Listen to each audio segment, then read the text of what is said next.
ఉదయకాలం ముందు దేవుడిని ఆరాధించగలిగే గొప్ప ఆధిక్యత, ధన్యత దేవుడు మనకు అనుగ్రహించున్నాడు. దేవుడిని ఎంతైనా స్తుతించే బదులు వింటున్నాం కదండి. ఎంతమందికి సంతోషం ఉన్నదండి దేవుని ఆరాధించినందుకు కదా. ఆ సంతోషం చెప్పాలనేది పట్టజాలనేది. అది ప్రభుతో గడుపుతున్న ఆ క్షణము, ఆ సమయము చాలా విలువైనది. అది యథార్థంగా అనుభవించే వరకు ఆ ఒక్క విలువ తెలుస్తుంది కదండి.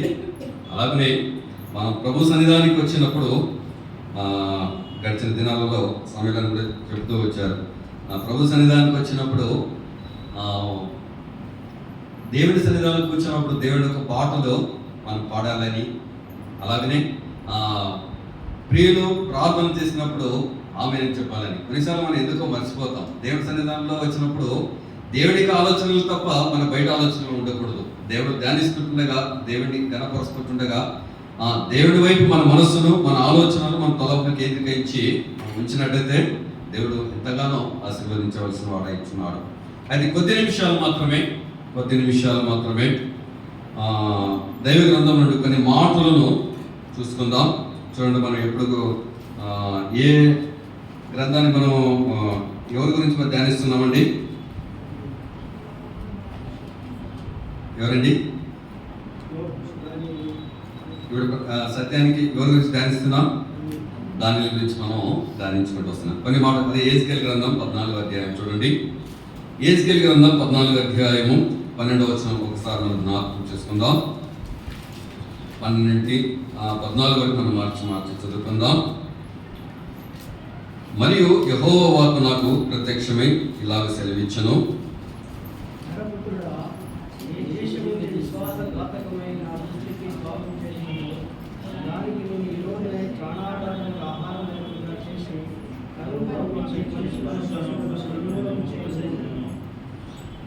నోహవు, దానియేలు, యోబు ఈ ముగ్గురు అట్టి దేశంలో నుండినను వారు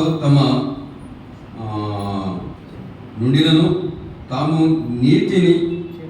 నీతి చేత తమను మాత్రమే రక్షించుకుందురు.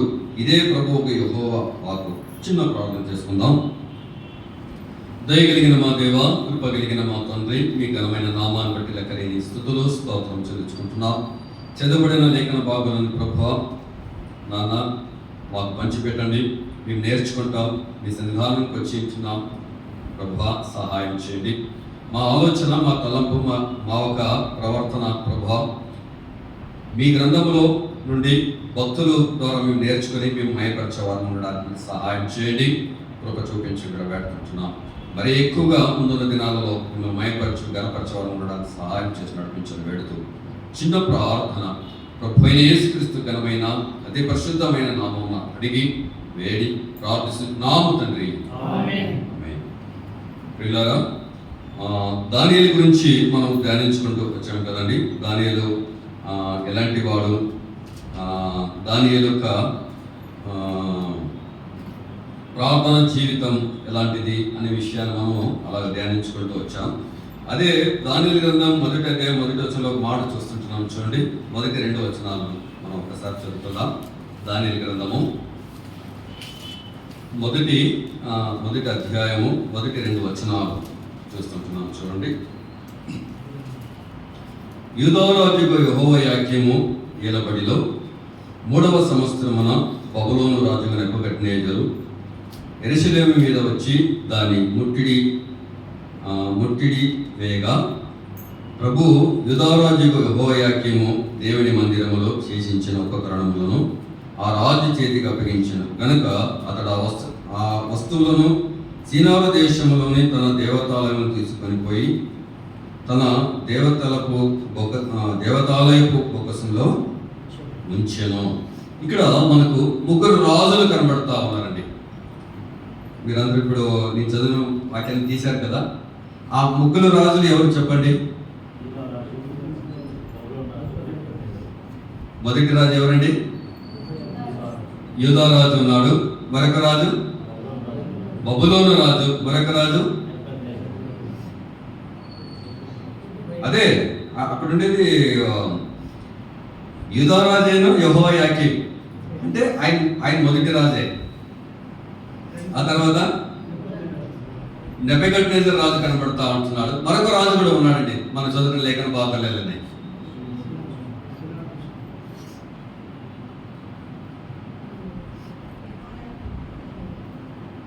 యెహోయాకీము యూదా రాజు, నెబుకద్నెజర్ బబులోను రాజు. మరొక రాజు కూడా మనకి అక్కడ ఉన్నాడండి.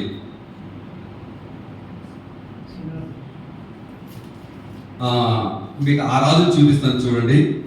అదే దానియేలు గ్రంథం 1వ అధ్యాయం 2వ వచనంలో ఒక మాట చూడండి.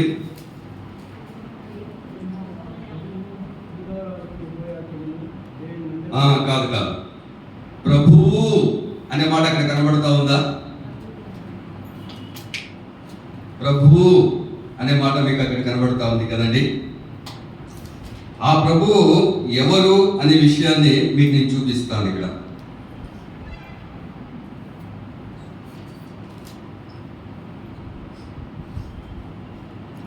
మొట్టమొదటి రాజు మనం జ్ఞాపకం చేసుకున్నట్లయితే యెహోయాకీం, రెండవ రాజు నెబుకద్నెజర్, మూడవ రాజు ప్రభువు అనే మాట చూస్తుంటున్నాం. అదే దానియేలు గ్రంథం 4వ అధ్యాయం 37వ వచనం చూస్తుంటున్నాం చూడండి. కింది భాగంలో ఒక మాట ఉంటుంది, పరలోకపు రాజు.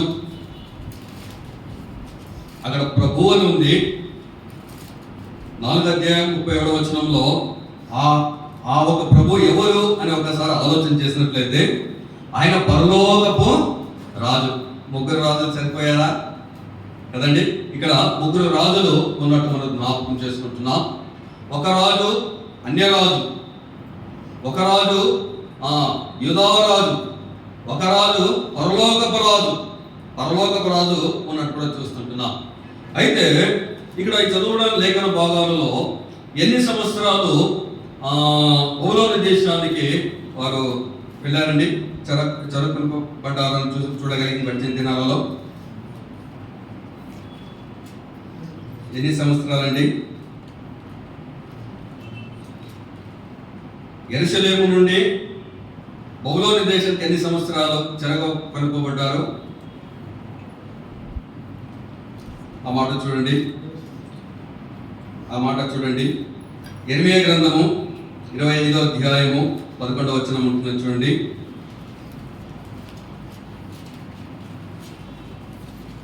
యెరెమీయా గ్రంథము 25వ అధ్యాయము 11వ వచనం.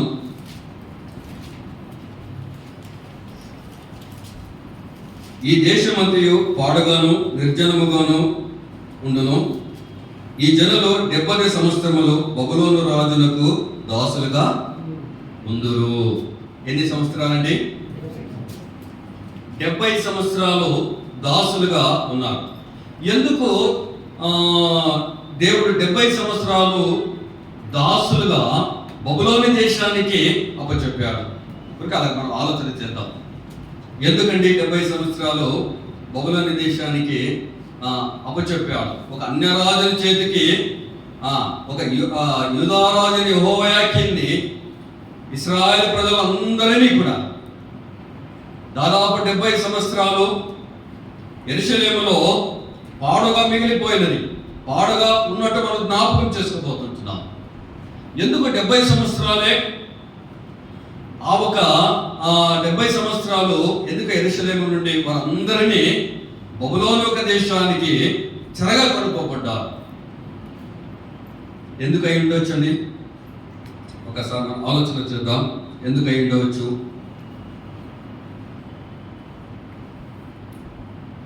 ఒక మాట మనం జ్ఞాపకం చేసుకుంటున్నాం చూడండి. దైవ గ్రంథంలో నుండి వారు చేసిన కొన్ని తప్పులను అక్కడ ఎత్తి చూపుతూ ఉన్నట్టుగా మనం జ్ఞాపకం చేసుకుంటున్నాం.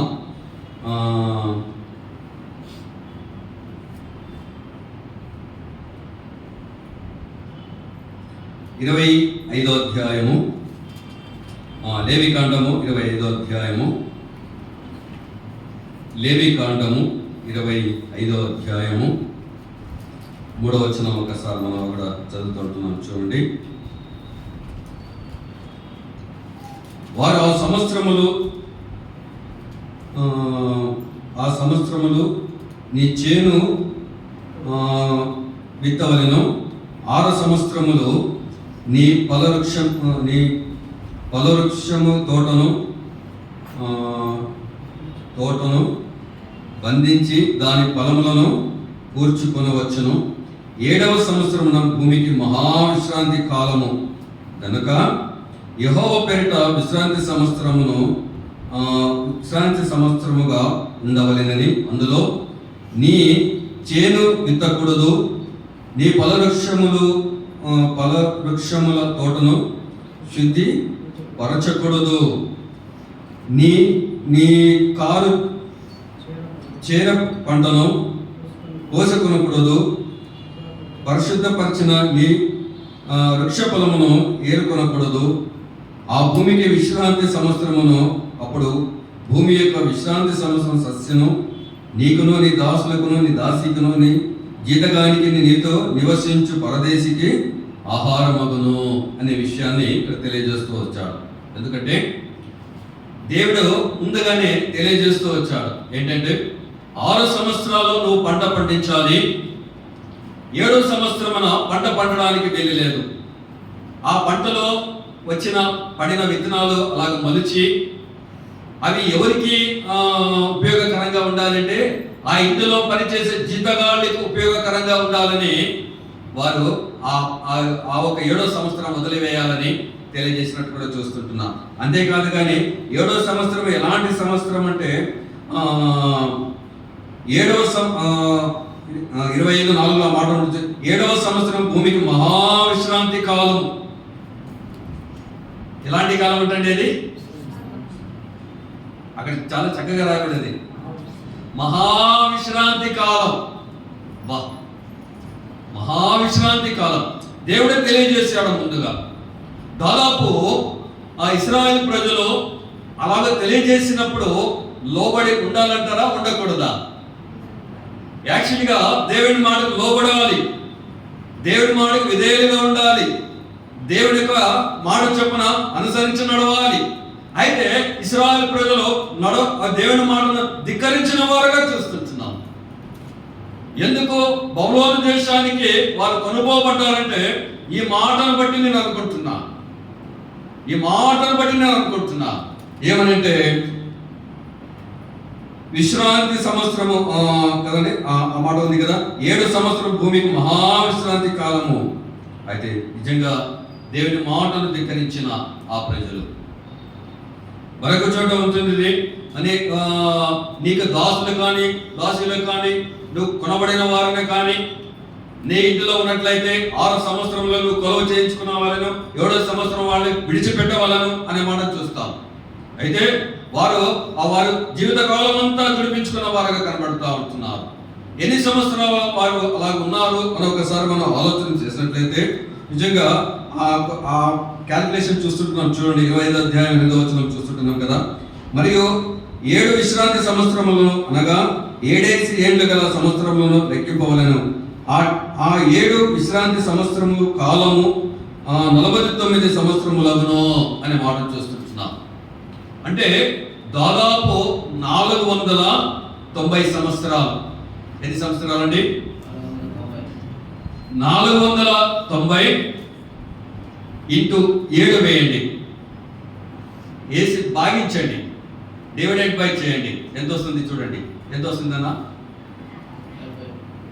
ఎంతనా? 70.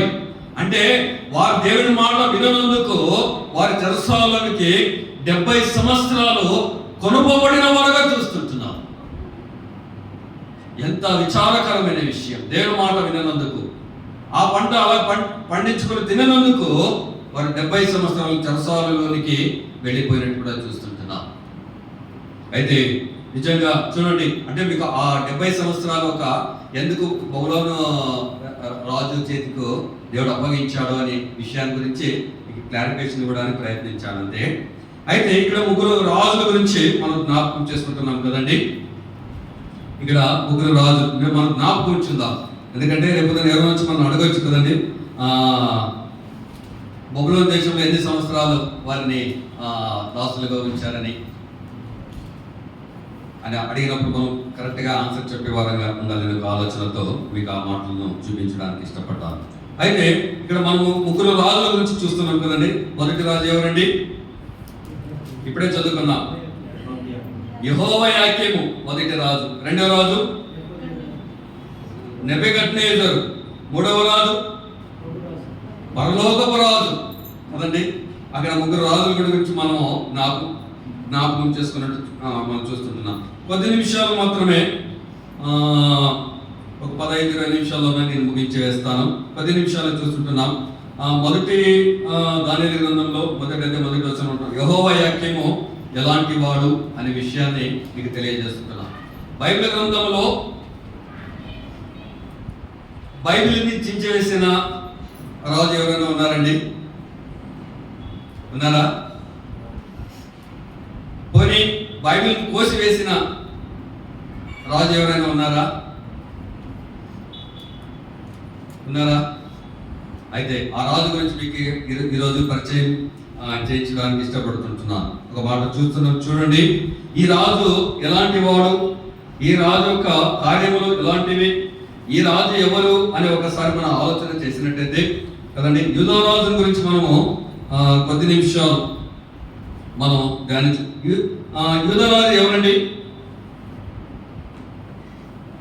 అన్యుడా విశ్వాసుడా?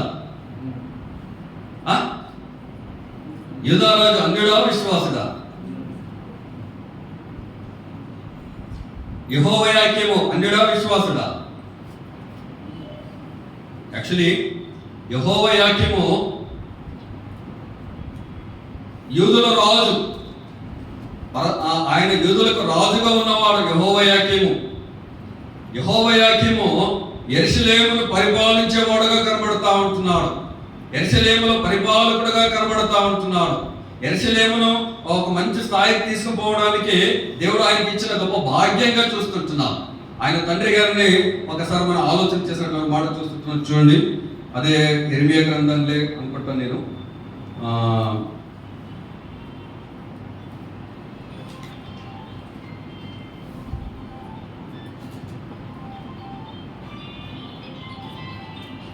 మొదటి 2వ రాజుల గ్రంథము 23వ అధ్యాయము 34వ వచనంలో మాట చూస్తున్నాం. చూడండి,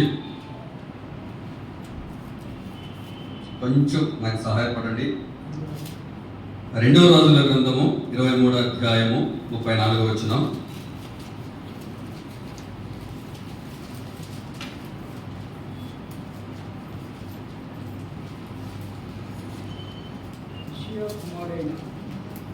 ఈ రాజు ఎవరని మీకు తెలపడానికి ప్రయత్నం చేస్తుంటున్నాను. యెషయా కుమారుడైన ఎలాకీమును అతని తండ్రి అయిన యెషయాకు మారుగా రాజుగా నియమించి అతనికి యెహోవాయాకీము అని పేరు పెట్టి చలన. ఈయనకు మొదటి పేరు ఏంటండి? యెషయా కుమారుడైన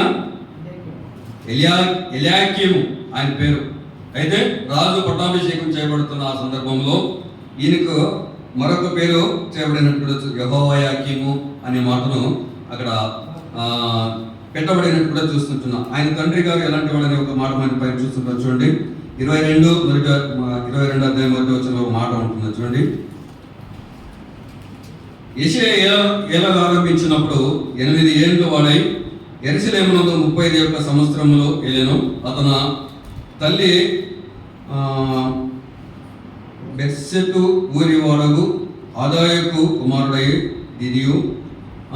అతడు యెహోవా దృష్టికి యథార్థంగా నడుచుచు కుడి ఎడమలో తిరగక తన పితరులకు దావీదు చూపిన ప్రవర్తనకు సరిగా ప్రవర్తించును. తండ్రి ఎలాంటి వాడండి?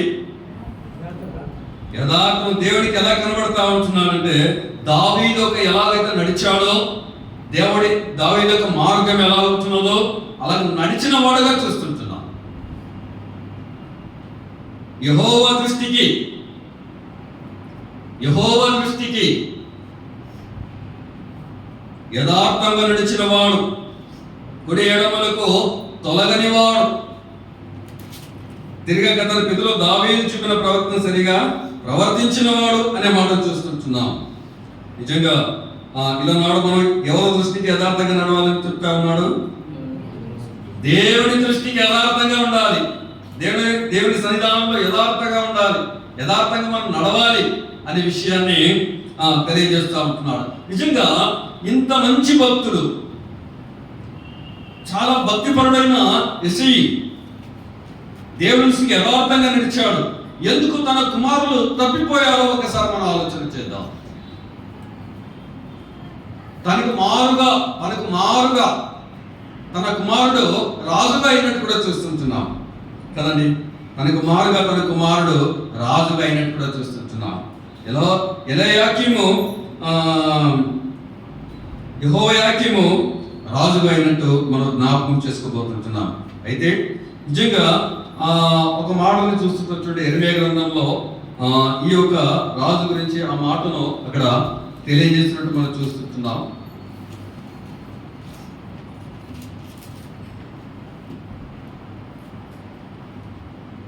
ముప్పై 6:20 యెరెమీయా గ్రంథము.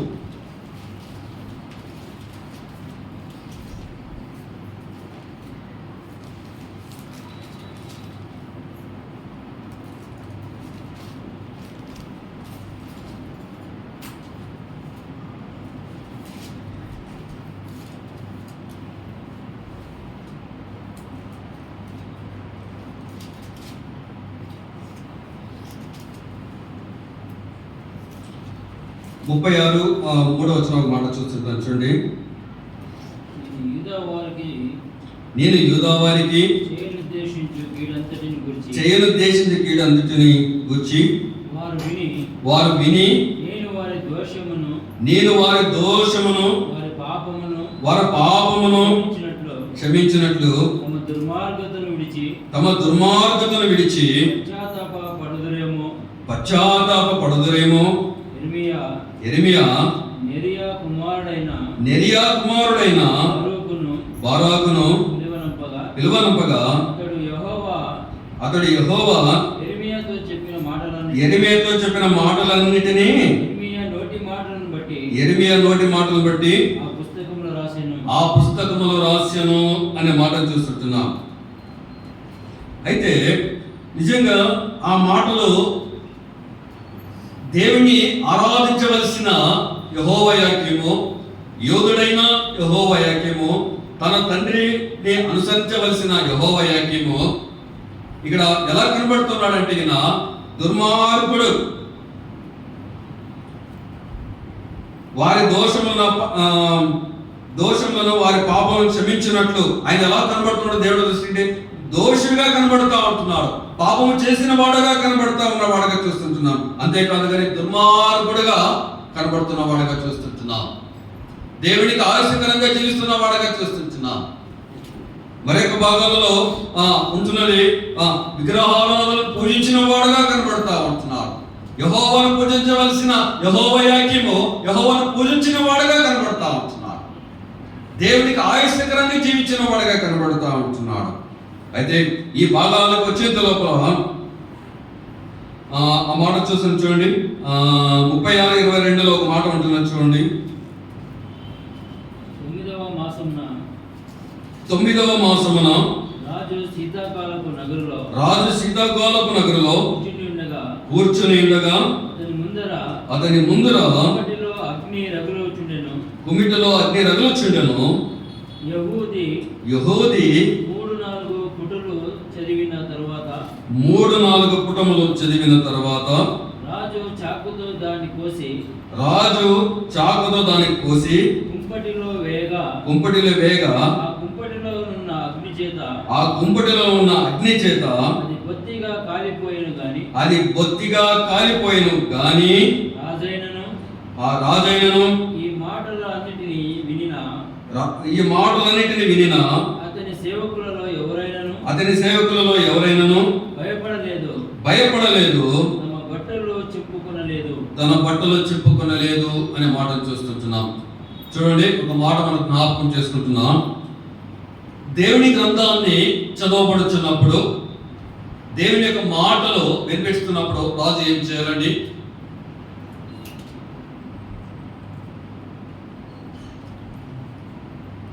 ఏం చేయాలి? బైబిల్ తిప్పాలా? ఏం చేయాలి? తన నడతను సరి చేసుకోవాలి, తన జీవితాన్ని సరి చేసుకోవాలి, తానుకున్న ప్రవర్తనను సరి చేసుకోవాలి రాజు. అయితే నిజంగా తన జీవితాన్ని సరి చేసుకునే రాజు, తన నడతను సరి చేసుకునే రాజు దేవుడికి యథార్థంగా జీవించని రాజుగా కనబడతా ఉంటున్నాడు. దేవుడికి ఆయుష్కరంగా జీవించిన రాజుగా కనబడతా ఉంటున్నాడు. అయితే ఈ రాజు నిజంగా దేవుడు ఒక గొప్ప అవకాశాన్ని ఇచ్చాడండి. రాజుని ఇలా ఉన్నావు, నువ్వు సరి చేసుకో. నిజంగా సరి చేసుకున్న రాజులు అనేక మంది ఉన్నారు బైబిల్ గ్రంథంలో కదండి. దావీదు కూడా తాను చేసిన తప్పును సరి చేసుకోమన్నప్పుడు ఆయన సరి చేసుకున్నవాడు. దేవుడి సన్నిధానంలో కన్నీళ్ళు విడిచి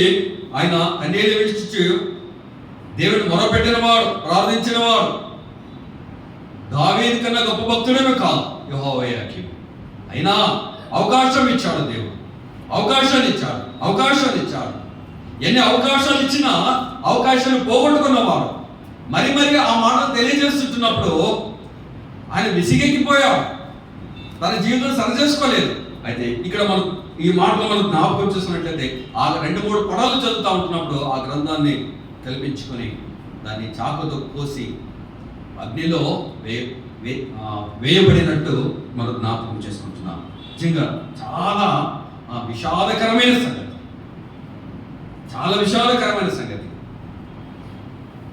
నిజంగా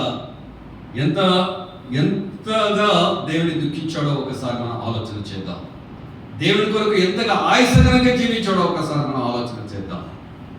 ఈయన అన్యరాజు కాదు, ఆయన యూదారాజు యెహోవాకి దేవుడి బిడ్డలే, దేవుడితో సహవాసం చేస్తున్నవాడే. ఎందుకు ఇలాంటి స్థితికి దిగజారి వెళ్ళిపోయాడు? ఎందుకు దేవుడికి ఆయుష్కరంగా జీవిస్తా ఉంటున్నారు? నిజంగా ఆయన అంతము ఎప్పుడైతే ఈ ఒక ఇలాగ చిప్ప వేసినప్పుడు, అగ్నిలో కాల్చి వేయనప్పుడు ఆయన అంతం గురించి బైబిల్ గ్రంథంలో యెహోవాకి ఒక అంతం గురించి రాయబడుతుంది. ఒకసారి మీరు చూడండి కావాలంటే. ఇర్మీయా గ్రంథం 22:18 ఆ మాట ఉంటున్నది. 22:18.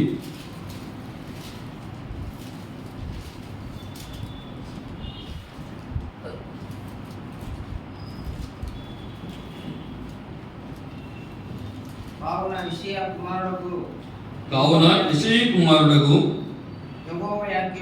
యెహోవాయాకీమును యూదారాజును గూర్చి యెహోవా ఇలాగ సెలవించుచున్నాడు, జనులు అయ్యో నా సహోదరుడా, అయ్యో నా సహోదరి అతని గూర్చి అంగలార్చుదురు. అయ్యా నా ఏలినవాడ, అయ్యా శోభవంతుడా అని అతని కొరకు అంగలార్చుదురు. అతడు యెరూషలేము గుమ్మములను అవలికి ఈడుబడి పారవేయబడి గాడిద పాతుబెట్టుబడి రీతిగా పాతుబెట్టుబడును. ఇది ఏమిటండి? ఈ రాజుకు పరిస్థితి ఏంటి?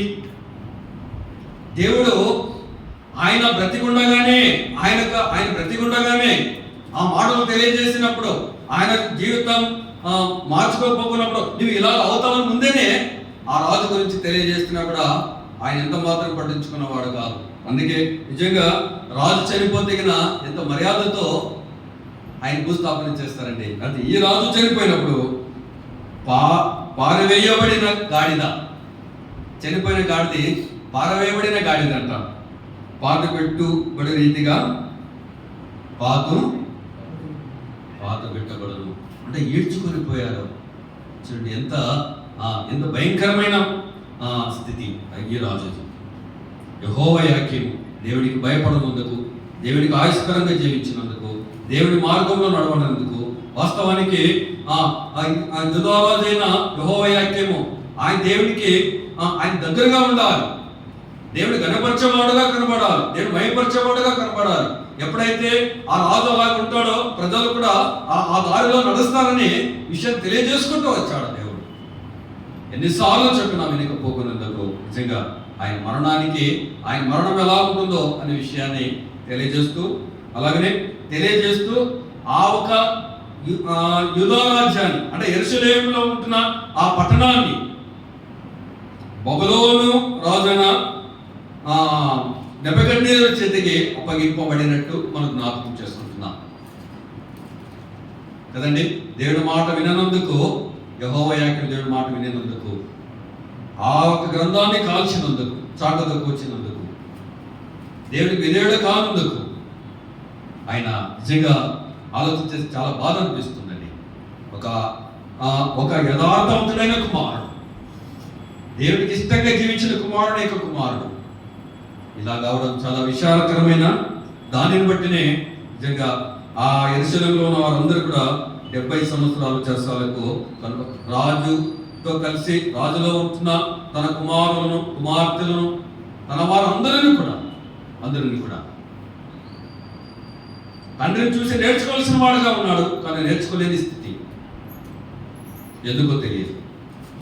అదే మరొక రాజు గురించి మనం జ్ఞాపకం చేసుకుంటున్నాం. చూడండి, అదే దానియేలు గ్రంథం 1వ అధ్యాయం 5వ వచనంలోనే ఆ రాజు ఉన్నాడు కదండి. ఏ రాజు అండి? నెబుకద్నెజరు. ఈ రాజు ఎవరండి? అన్యరాజుగా మనం జ్ఞాపకం చేసుకుంటున్నాం. ఈయన అన్యరాజు అనే మాటలో ఒక మాట, లూకా రాసిన సువార్త 27-24 వచనంలో ఒక మాట ఉంటుంది, చదవండి. లూకా రాసిన సువార్త 21వ అధ్యాయము 24వ వచనంలో ఒక మాట ఉంటుంది, చూడండి. వారు ప్రతివాత కూడుదురు, చెరపట్టబడిన వారై అన్య జనుల మధ్యను పోవుదురు. అంటే నిజంగా ఈ నెబుకద్నెజరు రాజు ఎవరు అని ఒకసారి ఆలోచన చేసినట్లయితే ఈయన అన్యరాజుగా మనకు కనబడుతున్నట్టు కూడా చూస్తుంటున్నాం. నిజంగా ఈ అన్యరాజుగా ఉంటున్న ఈ నెబుకద్నెజరు రాజు ఇడీ రాజ్యములు దాదాపు 120 సంవత్సరాలను ఏలుచున్న రాజుగా కనబడతా ఉంటున్నాడు. చాలా కఠినమైన రాజుగా కనబడతా ఉంటున్నాడు. నిజంగా ఎంత గర్విష్ఠుడు అంటే ఈ రాజు చాలా గర్విష్ఠుడిగా కనబడతా ఉంటున్నాడు. నెబుకద్నెజరు రాజు గర్విష్ఠుడిగా కనబడతా ఉంటున్నాడు. నిజంగా కళ ఎవరికి వచ్చిందండి? మనకు గడిచిన దినాల్లో జ్ఞాపకం చేసుకున్నాం కదా. కళ ఎవరికి వచ్చింది? నెబుకద్నెజరు రాజుకు కళ వచ్చింది. నెబుకద్నెజరు రాజుకు కళ వస్తే ఆ కళ గురించి వివరణ ఎవరు ఇవ్వాలండి? నాకు ఎలాంటి కళ వచ్చింది అని ఆయన తెలియజేస్తే దాని యొక్క వివరణ అక్కడ ఉన్న వారు ఇస్తారు. కానీ ఈ రాజు ఎలాంటి వాడంటే, ఆ కళ వచ్చింది, కళ మర్చిపోయాను, ఆ కళను మీరు నాకు తెలియజేయాలని తెలియజేస్తున్నవాడు. తనకు వచ్చిన కళను తను మర్చిపోయాడు. అయితే ఆ కళాభావం తెలియజేయడం అక్కడున్న యూదులో పట్టబడిన వారు, రాజులను, మంత్రులను, వారందరినీ ఇక్కడ నిలబెట్టాడు. ఆ మాటలు అక్కడ అదే భాగంలో మనకు కనబడుతుంది. పైన మనం జ్ఞాపకం చేసుకుంటూ వచ్చాం కదండి. ఒకవేళ నా కళాభావం తెలియజేయకున్నట్లయితే మీరు అందరూ నేను చంపవేస్తాను, సంహరిస్తాను, మీరు ఎవరు ఉండకుండా నేను చేస్తాను. చాలా కఠినమైన హృదయం కలిగిన వారు రాజు. అలాంటి రాజును దేవాది దేవుడు, అలాంటి రాజుల చేతికి ఎవరిని అప్పగించాడండి? యెరూషలేములో ఉన్న వారందరినీ కూడా అక్కడ అప్పగించినట్టు కూడా చూస్తున్నాం. ఏమేమి అప్పగించాడంటే, అక్కడున్న మనుషులను అప్పగించాడు. అక్కడున్న మన చదువుకున్న లేఖన భాగాలను ఉంటున్నది కదండి, ఉపకరణములను అప్పగించాడు. నిజంగా నేను వీరి ఇరువుల గురించి, యెహోవా యాకీను గురించి, బబులోను గురించి అలా ధ్యానించుకుంటూ వస్తున్నప్పుడు వీరిద్దరిలో ఎవరు మంచివారు అని ఒక మాటలను నేను ధ్యానించుకుంటూ వచ్చాను. అయితే ఇక్కడ యెరూషలేము అంతా పట్టబడ్డది. అక్కడ ఉన్న ఒక వెండిని, బంగారమును వాటన్నిటిని తీసుకొని వస్తూ ఉంటున్నాడు. అయితే దేవుని యొక్క మాట ఇక్కడ వినినవాడుగా కనబడతా ఉంటున్నాడు. కఠినమైన రాజు అయినప్పటికీ కూడా ఒక దేవుని మాట విన్నప్పుడు, ప్రభు యూదాధిపతి యెహోవా యాకీను దేవుని మందిరంలో చేసించిన ఉపకరణములను ఆ రాజు చేతికి అప్పగించెను. ఎవరు అప్పగించాడండి? ఎవరు అప్పగించారు రాజు చేతికి? అక్కడే ఉంది కదా, దానియేలు గ్రంథం 1:2 వచనంలో ఎవరు అప్పగించారు? ప్రభు అప్పగించారు. అయితే వాస్తవానికి ఉపకరణం గురించి రాజుకి ఏమీ తెలియదు. ఎందుకంటే ఆయన ఆరాధించేవాడు కాదు, దేవుణ్ణి మహిమపరిచేవాడు కాదు. వారి యొక్క దేవతలే వేరే, వారి యొక్క ఆలోచనలే వేరే, వారి యొక్క తలంపువే వేరే, అయితే వారి యొక్క ఉద్దేశాలే వేరే. అయితే అలాంటిగా ఉంటున్న తమ యొక్క జీవితంలో యెరూషలేములో ఉంటున్న ఆరాధింపబడుచున్న ఆ ఉపకరణములకు ఆయన మర్యాద ఇచ్చిన వాడుగా చూస్తున్నాం. ఆయన మర్యాద ఇచ్చిన వాడు. ఆ ఉపకరణములు ఆయనకి ఆయన చేతిలో ఉన్నప్పుడు ఆ ఉపకరణములు దాని విలువ ఆయనకి తెలియదు. అయితే ఇది ఆ యెరూషలేములో దేవుని మందిరంలో ఉంటున్న ఉపకరణములని ఆయన ఎక్కడ ఉంచాడంటే చాలా భద్రంగా ఉంచాడు. ఆ మాట అక్కడ రెండో దీంట్లో మనం చూస్తున్నాం. ప్రభు ఒక రాజు యెహోవా యాకీను దేవుని మందిరములో శేషించిన ఉపకరణములు ఆ రాజు చేతికి అప్పగించెను గనుక అతడు ఆ వస్తువులను సీనారు దేశంలోని తన దేవతాలయంలో తీసుకొని పోయి తన దేవతాలయ బొక్కసంలో ఉంచెను. ఈ రాజు ఎలాంటి రాజు? ఇప్పుడు ఆలోచించారు. అన్య రాజు. నిజంగా ఈ పాత్రలకు విలువ ఎంత ఇస్తున్నాడు అని ఒకసారి మనం ఆలోచించారు. ప్రభు యేసుక్రీస్తు వారి గురించి ఆయనకు తెలియదు, యూదారాజులో ఉంటున్న దేవుడి గురించి ఆయనకు తెలియదు. అయితే ఈయన దేవునికి ఎంత విలువనిస్తున్నాడు అని ఒకసారి మనం ఆలోచన చేద్దాం. దేవుని చేతికి అప్పగించిన పనిని, దేవుడు అప్పగించిన పనిని నిజంగా తన దేవతాలయపు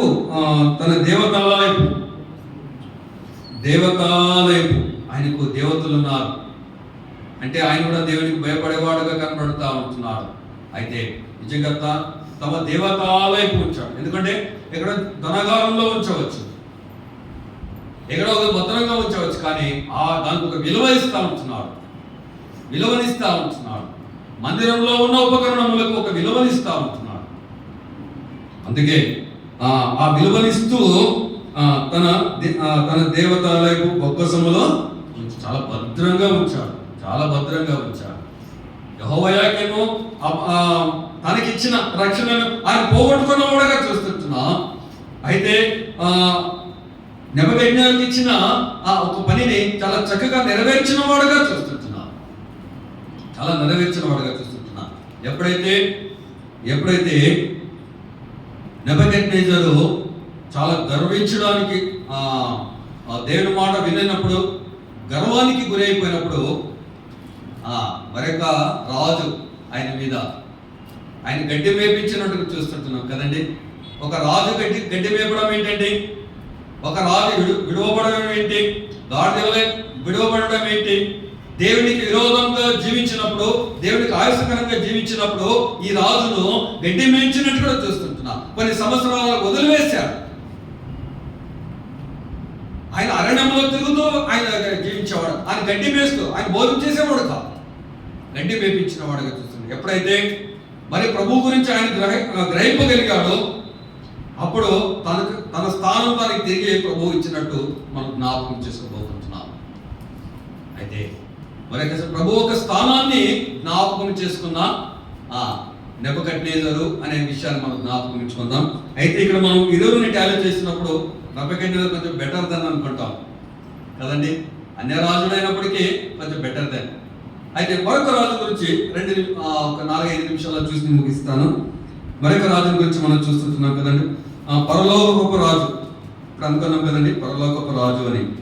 ఈ పరలోకపు రాజు ఎలాంటి వాడు ఏంటని ఒక 2-3 మాటల్లో నేను మీకు తెలియజేస్తూ నేను ముగించి వేస్తాను.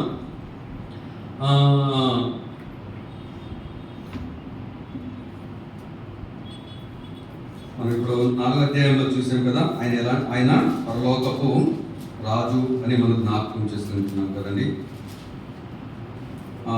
4:37లో మనం జ్ఞాపకం చేసుకున్నాం కదా, ఆయన పరలోకపు రాజు అనే విషయాన్ని మనం చూస్తుంటున్నాం. అదే దానియేలు గ్రంథం 3వ అధ్యాయం 26వ వచనంలో మాట ఉంటున్నది చూడండి. దానియేలు గ్రంథము త్వరగా తీయండి. దానియేలు గ్రంథం 3వ అధ్యాయం 26వ వచనం. అంతటా నెబుకద్నెజరు వేడిమి కలిగి మండుచున్న ఆ గుండము వాకిలి దగ్గరకు వచ్చి షడ్రక్ మెషక్ అబేద్నెగో అను వారలారా, మహోన్నతుడగు దేవుని సేవకులారా. చాలనా అన్న, ఇక్కడ ఈ రాజు ఎలాంటి రాజు అంట? మహోన్నతుడు, దేవుని సేవకుడు, అంటే మహోన్నతుడైన దేవుడు. ఈ రాజు ఒకసారి మనం ఆలోచన చేద్దాం. నెబుకద్నెజరు తెలియజేసిన మాటలే మనం ఇక్కడ చదువుకోబోతున్నాం. ఈయన గ్రహించగలిగిన వాడు. ఈ పరలోకపు రాజు ఎలాంటి రాజు అంటో మహోన్నతుడైన మహోన్నతుడైన దేవుడు అని మనం జ్ఞాపకం చేసుకున్నట్టు చూస్తుంటున్నాం. అదే 3:28లో ఒక మాట ఉంటుంది చూడండి. నెబుకద్నెజరు షడ్రక్ మెషక్ అబేద్నెగోలను వీరి దేవుడు ఈ ఒక రాజు ఎలాంటి రాజు అంట?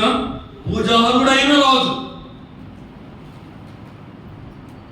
పూజారుడైన రాజుగా మనకు కనబడుతుంటాం. మొట్టమొదటిగా మహోన్నతుడైన దేవుడు, అలాగే పూజారుడైన దేవుడుగా మనకు కనబడినట్టు కూడా చూస్తుంటున్నాం. 29లో కూడా ఆ మాట ఉంటున్నది చూడండి. ఒక మాట ఉంటున్నది, సామర్థ్యుడైన దేవుడు, సామర్థ్యుడకు రాజు. ఈయన సామర్థ్యం కలిగిన రాజు అనే విషయాన్ని మనం జ్ఞాపకం చేసుకుంటున్నాం చూడండి. అదే 4వ అధ్యాయం 26వ వచనంలో ఈ రాజు గురించి చాలా చక్కగా రాయబడినట్టు చూస్తుంటున్నాం. అదే దానియేలు గ్రంథం 4వ అధ్యాయం 26వ వచనంలో ఒక మాట చూస్తుంటున్నాం చూడండి. సర్వోన్నతుడైన దేవుడు. ఈయన ఎలాంటి దేవుడు అంటండి? సర్వోన్నతుడైన దేవుడు.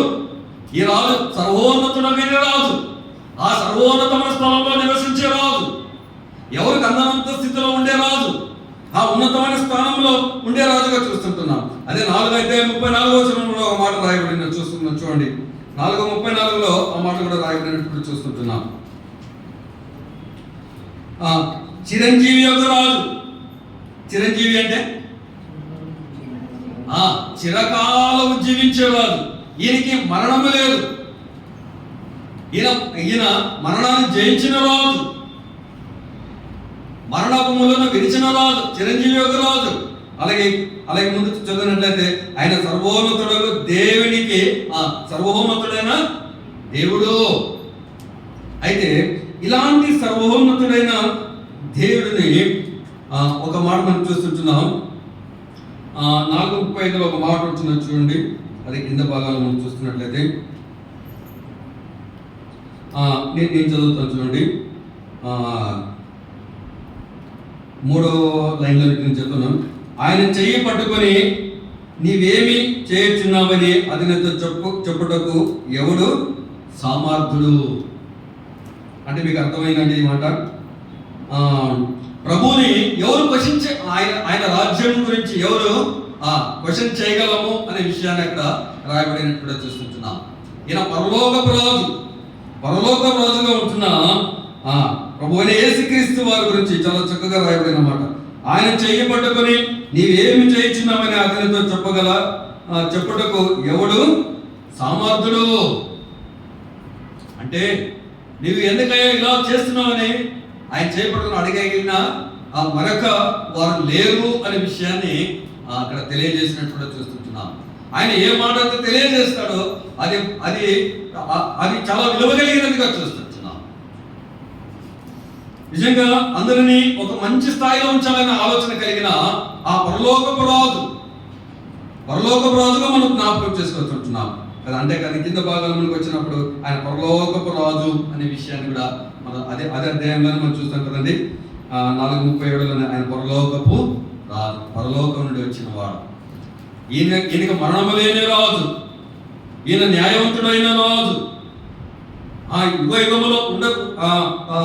యుగములు జీవించగలిగే రాజు, ఆయన సర్వోన్నతమైన స్థలంలో నివసించే రాజు, ఆయన చిరంజీవి అయిన రాజు,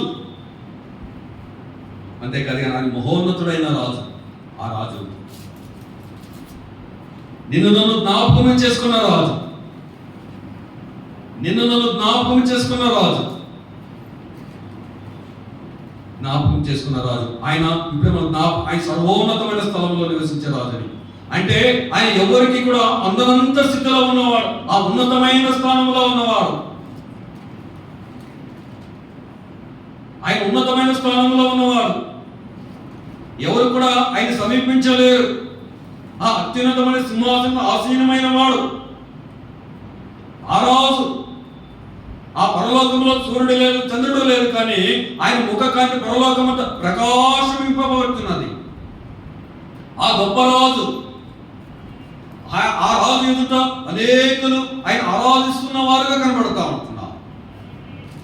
దూతలతోనూ కేరేబులతోనూ ఆయన ఆరాధింపబడుచున్న రాజు, ఆయన సర్వోన్నతమైన స్థలంలో ఆరాధింపబడుచున్న రాజు. నిజంగా ఆయన ఎవరు కూడా ఎన్నడూ చూడలేని స్థితి చూడలేరు, ఎందుకంటే ఆయన అంత పరిశుద్ధమైన రాజు. అయితే ఆ రాజు సన్నిధానంలో అలాంటి రాజు నిన్ను నన్ను చూసినట్టు కూడా చూస్తుంటున్నాం. నీ స్థితిని నా స్థితిని చూసిన రాజు, మన స్థితిని చూసిన రాజు, ఆ పరలోకపు రాజు.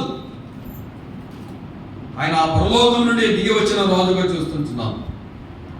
ఆ పరలోకం నుండి దిగి వచ్చిన రాజు. నిజంగా ఆయన మనల్ని ఎంతగా ప్రేమించాడో ఒకసారి మనం ఆలోచన చేద్దాం.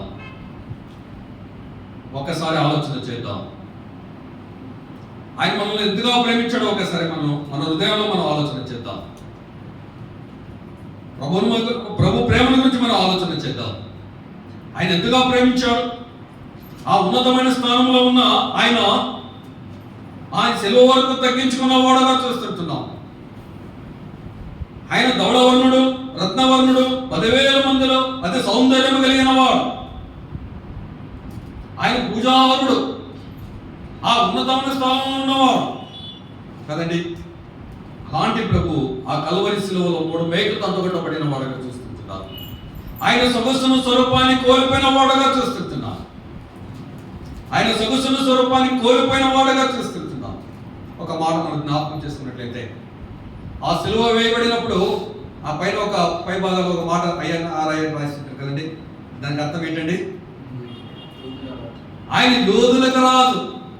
ఆయన ఆ చనిపోయే టమ్ములకు కూడా ఆయన యూదుల రాజుని ఎవరు కూడా తీసివేయలేకపోయారు. ఆయన యూదులకు రాజుగా కనబడతా ఉన్నాడండి. ఆయన మరణంలో యూదులకు రాజుగా కనబడతా ఉన్నాడు. మరణించే సమయంలో కూడా యూదులకు రాజుగా ఆయన ఉన్నవాడు. ఆయన మరణించే సమయంలో మనకు రాజుగా ఉన్నవాడుగా చూస్తుంటున్నాం. ఆయన రాజుగా ఉన్నవాడుగా చూస్తుంటున్నాం. నిజంగా ఆ రాజును ఆ కల్వరిశిలో 3 మేకలు అంతగొట్టబడినట్లు చూస్తుంటున్నాం. ఆయన సొగసుల స్వరూపాన్ని కోల్పోయిన వాడు. నిజంగా అంతేకాదు కానీ నినా పాపములు, మనందరి దోషములు తన పైన వేసుకున్నవాడు రాజుగా చూస్తుంటున్నాం. తన మీద వేసుకున్న రాజుగా చూస్తుంటున్నాం.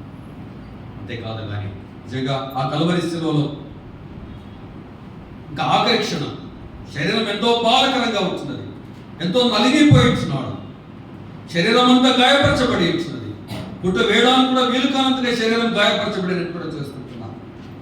ఆయన చూడనొల్లని వాడిగా మారిపోయినట్టు కూడా చూస్తుంటున్నాం.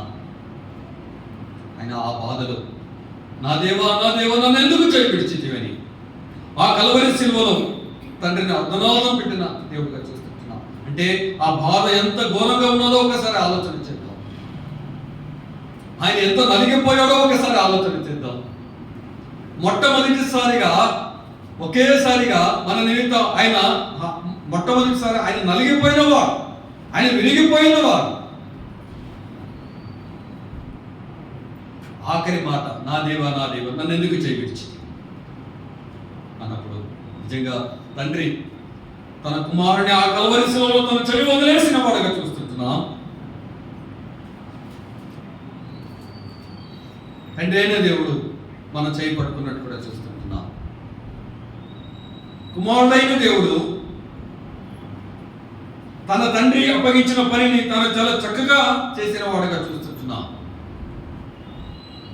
తన పని చాలా చక్కగా చేసిన వాడు, ఆ మరణపు ముళ్ళను విరిచిన వాడు, మరణాన్ని జయించిన వాడు, పునరుద్ధానుడైన దేవుడు, యుగ యుగములు జీవించడానికి జీవించి జీవితాన్ని అనుగ్రహించిన వాడు, ఆ మరణపు ముళ్ళను విరవడానికే ఆ ప్రభు ఆ కల్వరి శిలువలో ఆ శ్రమను అనుభవించిన వాడుగా చూస్తున్నాం. అంతేకాదు కానీ ఆయన పునరుద్ధానుడైన దేవుడు, మరి అందరికీ కనబడిన వాడుగా చూస్తుంటున్నాం. మరి తిరిగి రానైన దేవుడు, రారాజుగా వస్తున్న దేవుడుగా చూస్తుంటున్నాం. అయితే జీవించిన కొద్ది కాలం ప్రభు కొరకు నమ్మకంగా జీవిద్దాం.